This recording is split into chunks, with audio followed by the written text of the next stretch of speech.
വഖഫ് നിയമത്തിനെതിരായ ഹർജികൾ സുപ്രീം കോടതി പരിഗണിക്കുമ്പോൾ ഈ നിയമം ഭരണഘടനാ വിരുദ്ധമെന്ന് പറഞ്ഞുകൊണ്ടാണ് ഇപ്പോൾ ലീഗിന് വേണ്ടി ഉള്ള ഹർജിയിന്മേൽ കപിൽ സിബൽ വാദമുഖങ്ങൾ ഉയർത്തുന്നത്. ഭരണഘടനാ വിരുദ്ധമാണ്, വ്യക്തി നിയമവുമായി ബന്ധപ്പെട്ട കാര്യങ്ങളും ഒപ്പം തന്നെ അമുസ്ലിം നിയമനവുമായി ബന്ധപ്പെട്ട ആശങ്കകളുമൊക്കെ തന്നെയാണ് കോടതിക്ക് മുൻപാകെ ഇപ്പോൾ സിബൽ ഉയർത്തിയിരിക്കുന്നത്.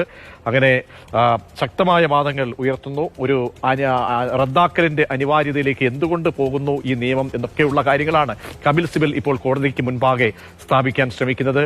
പി ബസന്ത് ചേരുന്നുണ്ട്. ബസന്ത്, എന്തൊക്കെയാണ് ഈ പ്രധാനപ്പെട്ട നേരത്തെ പറഞ്ഞ കാര്യങ്ങളുമായി ബന്ധപ്പെട്ട് ഇപ്പോൾ സിബൽ കോടതിക്ക് മുൻപാകെ ഈ നിയമത്തിലെ അപാകതകളെ കുറിച്ച് ചൂണ്ടിക്കാട്ടാൻ ശ്രമിക്കുന്നത്? കോടതിയുടെ മറ്റ് ചോദ്യങ്ങൾ വ്യക്തി നിയമവുമായി ബന്ധപ്പെട്ടൊക്കെ ഉയർന്ന കാര്യങ്ങൾ കൂടി.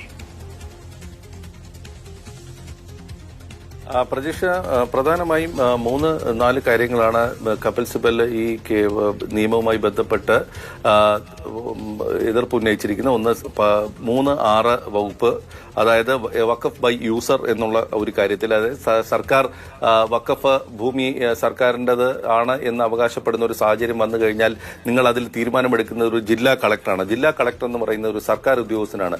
അദ്ദേഹം എങ്ങനെയാണ് ഒരു ജഡ്ജായി മാറുക എന്നുള്ളൊരു ചോദ്യമാണ്. അതുകൊണ്ട് തന്നെ ഇത് ഭരണഘടനാ വിരുദ്ധം എന്നുള്ളതാണ് പ്രധാനപ്പെട്ട ഒരു വാദം.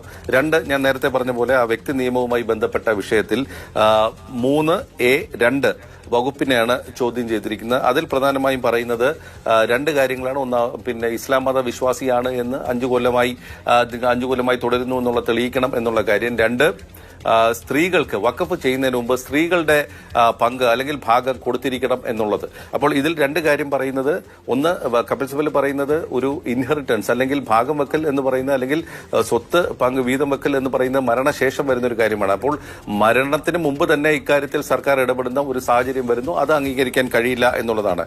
ഇതിൽ ചീഫ് ജസ്റ്റിസ് പറഞ്ഞത് ഹിന്ദു നിയമത്തിൽ പോലും പാർലമെന്റിൽ സ്റ്റേറ്റുകളിലും അതോടൊപ്പം തന്നെ പാർലമെന്റും നിയമനിർമ്മാണങ്ങൾ നടത്തിയിട്ടുണ്ട് എന്നുള്ളൊരു വ്യത്യാസം അദ്ദേഹം ചീഫ് ജസ്റ്റിസ് ചൂണ്ടിക്കാണിക്കുന്നുണ്ട്. മാത്രമല്ല, ഇതൊരു മതേതര സ്വഭാവമുള്ള അനുച്ഛേദമാണ്, അതെല്ലാ സമുദായങ്ങൾക്കും ബാധകമാകുന്നു എന്നുള്ളതാണ് പ്രധാനമായും പറയുന്നത്. കപിൽ സിബലിന്റെ മറ്റൊരു എതിർപ്പ് 3C പ്രകാരമാണ്. അതായത് നേരത്തെ പറഞ്ഞ പോലെ സർക്കാർ ഒരു വസ്തു വഖഫ് അല്ല എന്ന് പ്രഖ്യാപിക്കുന്ന ഒരു കാര്യം, അത് നിങ്ങൾക്ക് അത് അംഗീകരിക്കാൻ കഴിയില്ല തുടങ്ങിയ കാര്യങ്ങളാണ് അദ്ദേഹം പറയുന്നത്. അപ്പോൾ മാത്രമല്ല, ഇതിനൊരു സമയപരിധി വെച്ചിട്ടില്ല.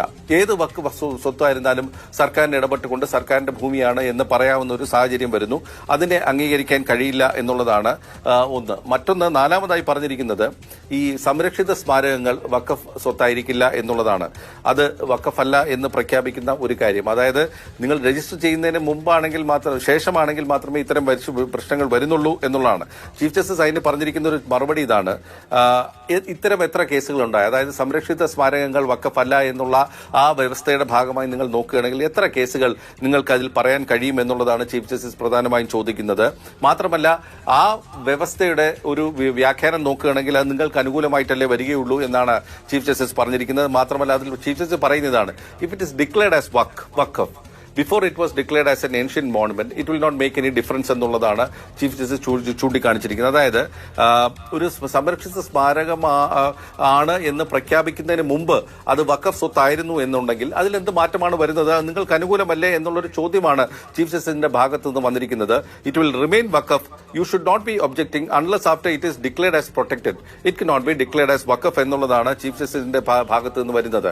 മാത്രമല്ല, എല്ലാ സംരക്ഷിത സ്മാരകങ്ങളും, അതായത് ജുമാ മസ്ജിദ് അടക്കം, അത് സംരക്ഷിക്കപ്പെട്ടിരിക്കുന്ന ഒരു സാഹചര്യമാണ് ഇതിലുള്ളത്, ഈ വ്യവസ്ഥ പ്രകാരം ഉള്ളത് എന്നാണ് chief justice ചൂണ്ടിക്കാണിച്ചിരിക്കുന്നത്.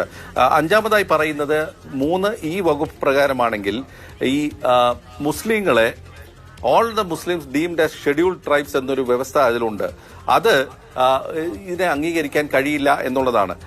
Isn't there a law which says scheduled tribes property cannot be transferred without permission, അനുവാദമില്ലാതെ പട്ടിക വിഭാഗങ്ങളുടെ അല്ലെങ്കിൽ ആദിവാസികളുടെ ഭൂമി മാറ്റാൻ കഴിയില്ല എന്നുള്ളതാണ് ചീഫ് ജസ്റ്റിസ് ചൂണ്ടിക്കാണിച്ചിരിക്കുന്നത്. ഏതായാലും കപിൽ സിബലിന്റെ വാദം പൂർത്തിയായിരിക്കുന്നു.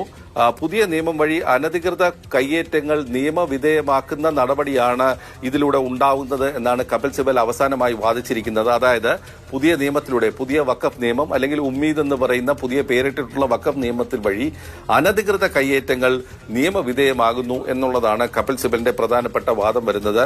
രാജീവ് ധവാനാണ് ഇപ്പോൾ വാദം നടത്തുന്നത്. അതായത് മുതിർന്ന അഭിഭാഷകൻ രാജീവ് ധവാൻ പ്രധാനമായും പറയുന്നത് നിയമം ഏകപക്ഷീയവും ഭരണഘടനാ വിരുദ്ധവുമാണ് എന്നൊരു വാചകമാണ് അദ്ദേഹം പറഞ്ഞിരിക്കുന്നത്.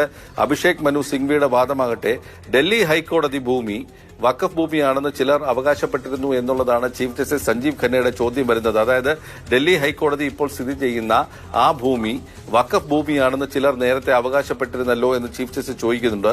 ഇത്തരത്തിൽ പല അസത്യ പ്രചരണങ്ങളും നടക്കുന്നു എന്നാണ് അഭിഷേക് മനു സിംഗ്വി പ്രധാനമായും പറയുന്നത്. അഭിഷേക് മനു സിംഗ്വി സമസ്തയ്ക്ക് വേണ്ടിയാണ് അഭിഷേക് മനു സിംഗ്വി ഹാജരാകുന്നത്. ഏതായാലും കോടതിയുടെ ഭാഗത്തു നിന്നും ചില ചോദ്യങ്ങളും സംശയങ്ങളും വരുന്നുണ്ട്. മുസ്ലിം ലീഗിന് വേണ്ടിയും സമസ്തയ്ക്ക് വേണ്ടിയുമുള്ള വാദങ്ങളാണ് ഇപ്പോൾ നടക്കുന്നത്. രാജീവ് ധവാനും ഇപ്പോൾ രാജീവ് ധവാനായാലും കപിൽ സിബലൊക്കെ തന്നെ വാദമുഖങ്ങൾ ഉയർത്തുമ്പോൾ അവരൊക്കെ പറയുന്ന പ്രധാനപ്പെട്ട ഒരു കാര്യം ഇതൊരു essential and integral to Islam എന്നുള്ളതാണ്. അവിഭാജ്യമായിട്ടുള്ളൊരു ഘടകമാണ്, അനിവാര്യതയാണ് എന്ന് അടക്കം ചൂണ്ടിക്കാട്ടാൻ അവർ ശ്രമിക്കുന്നുണ്ടല്ലേ?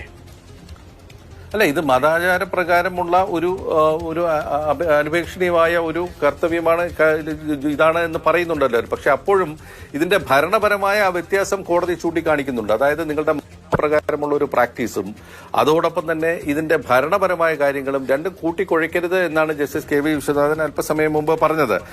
അത് ഒരു കോടതിയുടെ ഭാഗത്തു നിന്ന് വന്നുള്ള സംശയമാണ്. അക്കാര്യത്തിൽ വലിയ ഒരു വിശദീകരണം നൽകാൻ കപിൽ സിബൽ തയ്യാറായിട്ടില്ല. ചിലപ്പോൾ വിശദമായ വാദം കേൾക്കുന്ന ഒരു ഘട്ടത്തിലായിരിക്കും ഇക്കാര്യത്തിൽ ഒരു നിലപാടൊക്കെ സുപ്രീം കോടതിയിൽ അവർ ഉന്നയിക്കുക. ഏതായാലും ഇപ്പോൾ വാദം നടക്കുന്ന ഏറ്റവും ഒടുവിൽ വന്നിരിക്കുന്നത് ഈ ഹർജികൾ ഹൈക്കോടതിയുടെ പരിഗണനയ്ക്ക് വിടരുത് എന്ന് ഇപ്പോൾ മനു അഭിഷേക് സിംഗ്വി ആവശ്യപ്പെട്ടിട്ടുണ്ട്. അതായത് നേരത്തെ കോടതി തന്നെ പറഞ്ഞു ഇതിൽ രണ്ട് കാര്യങ്ങൾ നേരത്തെ തന്നെ ഞങ്ങൾക്ക് തീരുമാനിക്കാനുണ്ടോ. ഒന്ന്, സുപ്രീം കോടതി ഈ ഹർജികളൊക്കെ പരിഗണിക്കണോ, രണ്ട്, ഇത് ഹൈക്കോടതിയിലേക്ക് റെമിറ്റ് ചെയ്യണോ തുടങ്ങിയ കാര്യങ്ങളൊക്കെ ആദ്യം പരിഗണിക്കേണ്ടതുണ്ട് എന്നുള്ളതായിരുന്നു പ്രധാനപ്പെട്ട കാര്യം. അതിലിപ്പോൾ സുപ്രീം കോടതി മനു അഭിഷേക് സിംഗ്വി പറഞ്ഞിരിക്കുന്നത്